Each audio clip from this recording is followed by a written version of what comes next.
It was a stormy night over Philadelphia on September 2nd, 1882, and a man by the name of William Jennings saw it as an opportunity. Jennings was a pioneer in technical photography who often experimented with new techniques, including flash shutters and dry plates. He was particularly interested in instantaneous photography. During the storm, Jennings came up with an idea. What would happen if he set up his camera towards the thunderstorm itself? Since lightning is so bright, could he potentially capture a photo of it? Something that had never been done before. So he carried his big, bulky camera all the way up to the top of the roof, set it up, and waited. Suddenly, a massive lightning strike. Jennings quickly took the plate back inside, developed it, and saw this, the first ever photograph of a lightning bolt. Not only was it the first photo of lightning, it's also a pretty sweet looking lightning strike. It's a slightly rare form of fork lightning. This was a big deal. First of all, obviously people knew that lightning existed. A lot of people had seen lightning before, but no one really knew what it looked like. It's so fast that you're like, wait, what did I see again? I know it was like a line in the sky. In fact, textbooks and various scientific literature at the time did feature diagrams of lightning, but they were actually super inaccurate. They were too smooth, or they didn't branch out enough. They weren't quite the real thing. I mean, look at these old paintings featuring lightning. They kind of resemble lightning, but in reality, lightning doesn't actually look like that. But after Jennings' iconic 1882 photograph, people really began to know the true structure of lightning. Jennings continued to produce lightning photographs throughout the latter half of the 19th century, and these photographs proved to be vital for scientific research. When it comes to natural phenomena, an actual photo means everything. Picture or it didn't happen. I mean, for real though, there are actually many cases of natural phenomena where people didn't even believe it actually existed until there was photographic proof. Some natural phenomena was in the same category as like ghosts. Even tornadoes, like people were like, are tornadoes even real? Like there's some people out in Kansas that say they're real, but I've never seen it. It must be made up. But it turns out once they got photographic proof of tornadoes, people were like, okay, tornadoes are real, indeed. This happens even to this day. In fact, only a few months ago, one of the best video evidences for ball lightning came out. Some people, even experts, didn't believe ball lightning actually existed in nature. But after that video, people are beginning to believe. So yeah, photographic evidence is important. Video is important, and that's the topic of today's video. The very first photos and videos of different natural phenomena. We're going to talk about all sorts of things. We're going to go to space. We're going to stay in the atmosphere. We're going to talk about electrical stuff like aurora, even geological things like volcanoes and earthquakes. We're going to cover all of it in today's video. But before we get to that, have you ever sent a private message to the wrong group chat and then instantly regretted it? That's what browsing the internet without protection is like. Your personal information, searches, and even passwords are just out there for anyone snooping to see. That's where today's video sponsor, PIA, Private Internet Access VPN, comes in.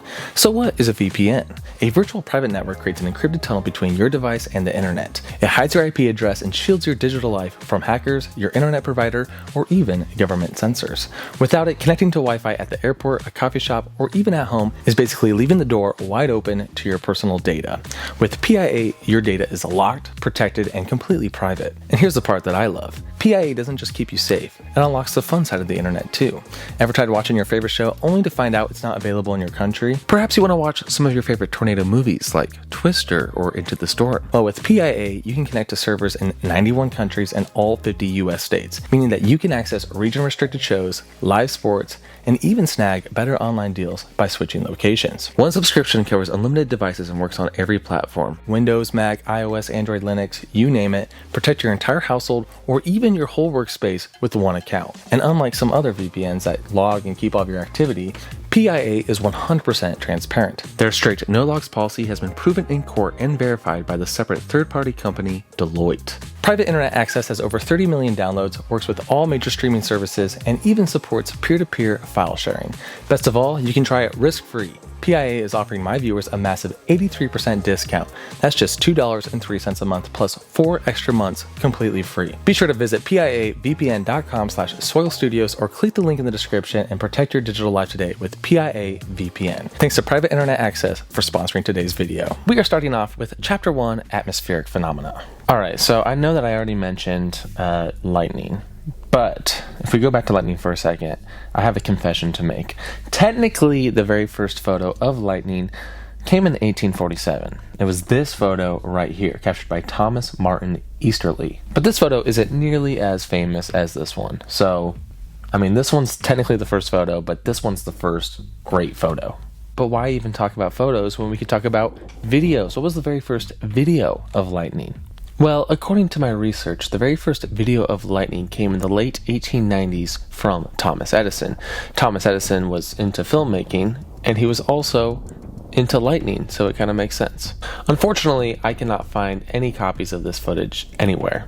In fact, the earliest footage I could even find on the internet of lightning in general was a shot of man-made lightning from the British Pathé. Another classic atmospheric natural phenomenon is, of course, the rainbow. In order to capture a decent photo of a rainbow, you kind of need colored film. So I couldn't find any black and white photos of rainbows, plus taking a black and white photo of a rainbow doesn't really make sense. But there is a photo from 1906 of a rainbow in the Grand Canyon. This is the oldest verified photo of a rainbow in color. It was taken by Arnold Genthy. Also quite colorful is the Aurora Borealis, or Northern Lights. But we actually do have black and white photos of Aurora from the 1800s. This photo was captured by Martin Brendel in Norway. It's captured on January 5th, 1892. Only a month later, he was able to capture this photo, which is slightly more impressive, in my opinion. In terms of colored photos of Aurora, well, there were probably a few in the early 1900s. I couldn't find any, but some of the very first significant colored photos of Aurora came in 1953 in northern Canada from J.R. Ironman. And look at these photos. This one looks like a bird. You see that? It's like a bird perched on a stick or something. That's crazy. Next up is Brocken specters, and I cannot find anything about Brocken specters. I don't know what the first photo of a Brocken specter is. By the way, a Brocken specter is a type of glory around your shadow that you can see sometimes if your shadow's being casted down on some clouds. Happens a lot to planes, actually, but if you're like on the edge of the clouds, you can kind of see like a ghostly figure.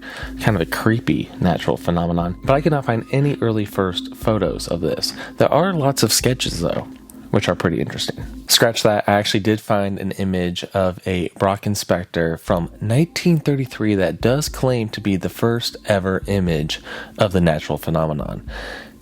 It's a pretty eerie image. It's kind of sketch looking. This was taken in Germany, and the author is unknown. It might actually be the first photo of a Brocken specter. Who knows? Either way, this is a really old photo of one. Moving on to the rainbow's less famous cousin, the sundog. And I love sundogs. Sundogs are sweet. And we're not just talking about sundogs, we're also going to talk about halos and other arcs and stuff like that. Similar to the Brocken specter, I couldn't find a verified first photo of a sundog. But there is this painting from 1535. Apparently back in 1535, there was some ridiculous halo arcs sun display up in the sky, and they made this painting of it. So technically not a photo, but pretty cool. Similar to the sun pillar is the green flash, the elusive green flash. Now this is one of those natural phenomenons that people weren't 100% sure was actually real until they had a photo of it. And they didn't capture a good photo of it until 1925. It was a black and white image, but it still proved that they did indeed exist. This was captured by L. Radeau, featured in the magazine La Nature. But since we're talking about green flashes, keyword green, which is a color, we should probably talk about colored photography. And the very first colored photo of a green flash was in 1960 at the Vatican Observatory. This was captured by D.K.J. O'Connell. There have actually been a few natural phenomena that have been recently discovered due to social media. One example is Steve. It's a rare type of aurora. There were rumors about Steve before social media, but once people actually took photos and shared them online, the scientific community was finally like, oh, this might actually be a real thing. Same is true with the elusive crown flash. I've talked about the crown flash before. It's one of the weirdest things. It kind of looks like a beam coming out of a cloud. Before social media, before people shared videos of it online, people weren't actually sure if it existed. The scientific community was like, not sure if this is real. But since we have actual video of it now, everyone believes that it's a real thing. Moving on to tornadoes. Who doesn't love tornadoes? If you follow this channel, you probably know that I mostly talk about tornadoes. And I've talked about this before, but the very first photo of a tornado is sometimes confused with this photo. This is a photo that was taken in August of 1884 in South Dakota, but this is not actually the first photo of a tornado. The first photo of a tornado would actually occur earlier that year in April near Garrett, Kansas. I will say that the South Dakota tornado photo does seem a little more robust compared to the Kansas one. The Kansas one looks like it's kind of roping out. It almost looks like a smokestack way off in the distance. So, but either way, this is technically the first photo of a tornado. If you want to talk about first video of a tornado, you got to go to 1933 in Cuba. This was a very, very weak hurricane-spawned tornado right off of the coast. It was captured by the British Pathé.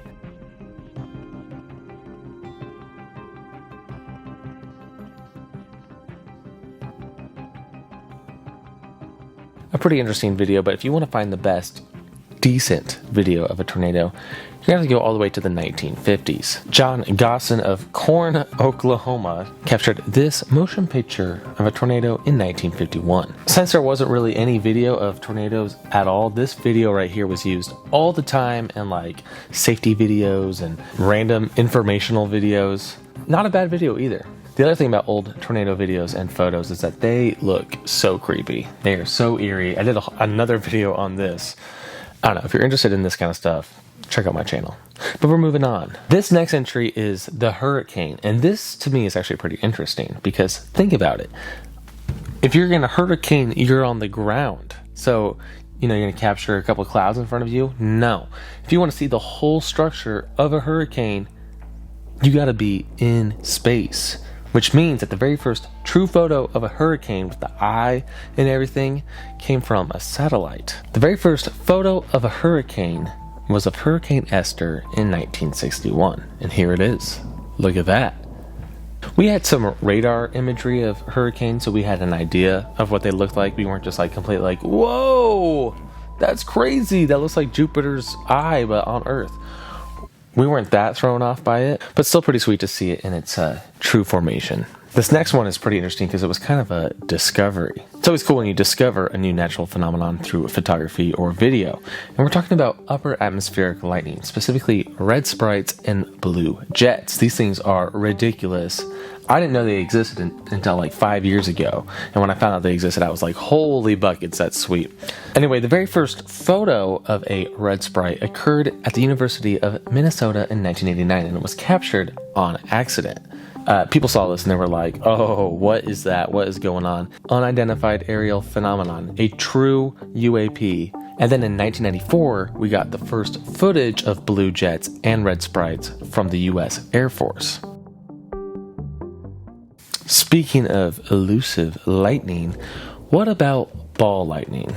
So, unfortunately, I could not find the first photo of ball lightning. According to what I read online, it was released in 1896. But there's no example of this picture online. The oldest photo I could find was this, which is a supposed photo of ball lightning in 1950, but I am skeptical that it's real. In terms of video footage, I don't even know what to show because there's so many fake videos of ball lightning out there.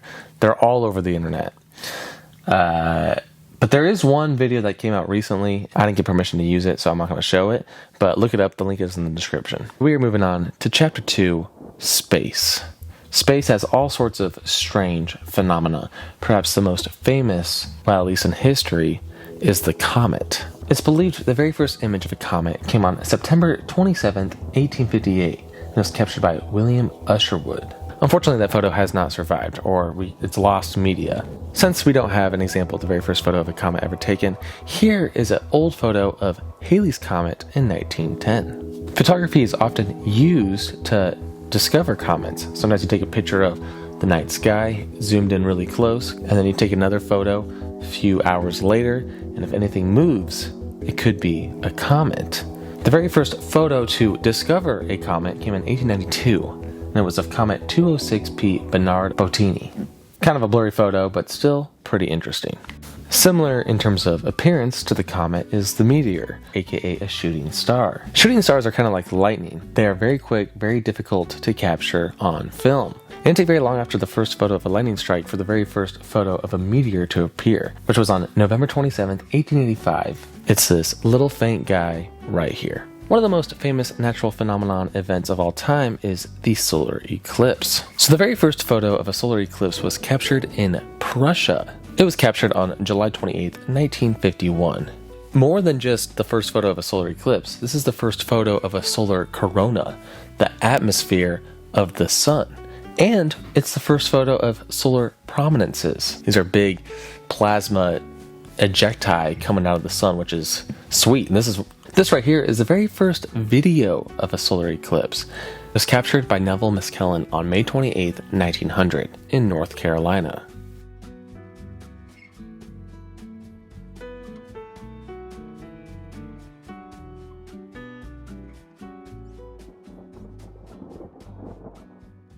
I actually do want to spend some time talking about impact craters because it took the invention of photography and aerial photography, to actually confirm the existence of many of these throughout our entire globe. One great example is the Wolf Creek crater in Australia.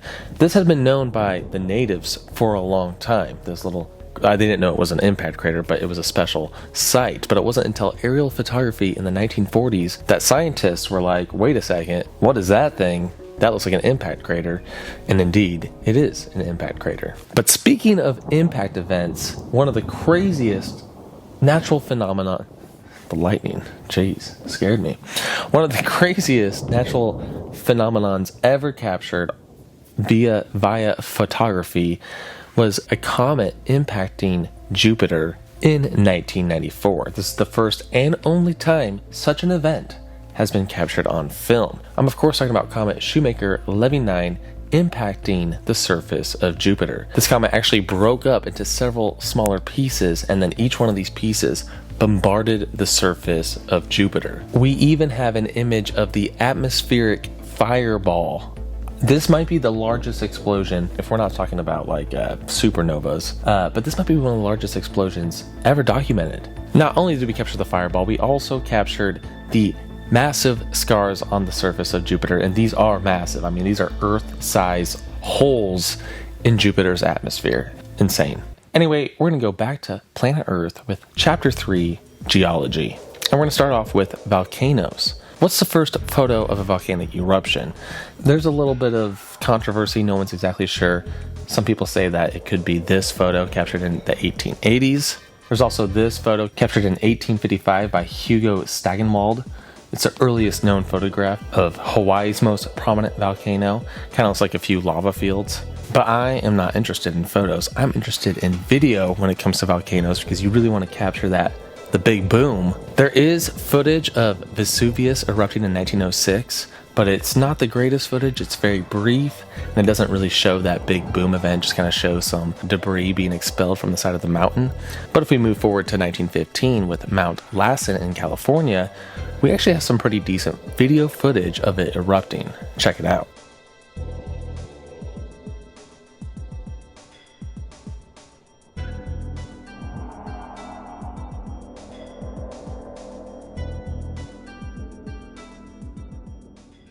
Somewhat related to volcanoes are geysers. The very first photo of a geyser was from 1871, and it was of Old Faithful.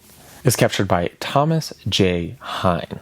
In that same year, William Henry Jackson also captured many photos of Old Faithful, and they are a bit higher in quality.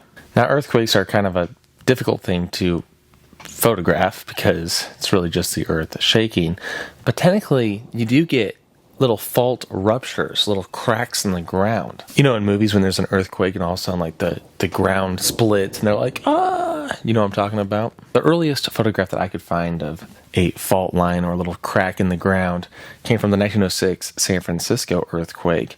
But in terms of video, that hasn't been captured on video until 2025.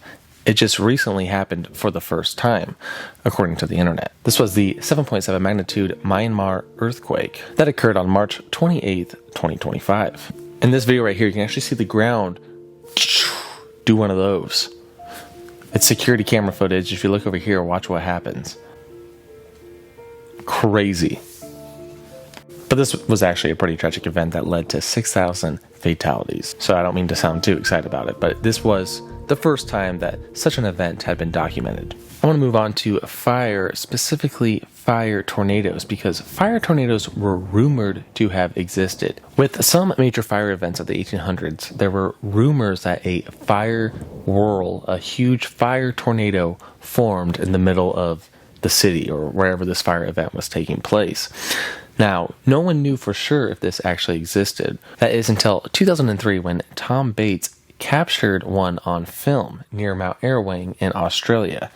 I did not get permission to use the footage, but I'll link it in the description. Not only did this footage capture the first fire tornado on video, it also captured the first flashover event. This is an insane event where all of a sudden, like, hundreds of acres are just burned at once, like within like less than a second, because like an inflow of oxygen kind of comes in and all of a sudden, and it lights up. Also in that video. When it comes to tsunamis, one of the very first documented photo of a tsunami wave coming ashore was captured on April 1st, 1946 in Hilo, Hawaii. The tsunami was caused by a massive 8.1 magnitude earthquake near Alaska, and the tsunami itself resulted in 170 fatalities. This photo is actually a pretty iconic image. I mean, it is pretty frightening. There's a massive wave approaching the town and everyone is running for their lives. But this photo has become so famous that some of the individuals in the photo have actually been identified, specifically the identity of this man right here, which was actually a bit of a mystery until 2002. People wanted to know, did this individual survive the tsunami? And I'm happy to say yes. The man's name is George Wong, and he now lives on the mainland. The way the identity of this man was discovered was he saw himself in a documentary.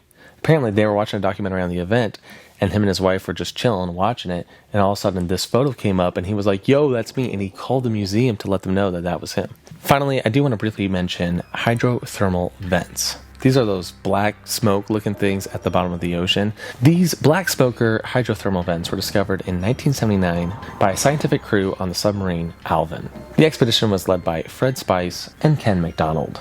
But with that, we conclude today's video. What natural phenomena events did I miss that you would have put in the video? I'd like to hear it in the comments below. Please like the video if you liked it. Quick reminder, stay safe online and unlock the internet with PIA VPN. Link and QR code are below. Big thanks to PIA for sponsoring the video.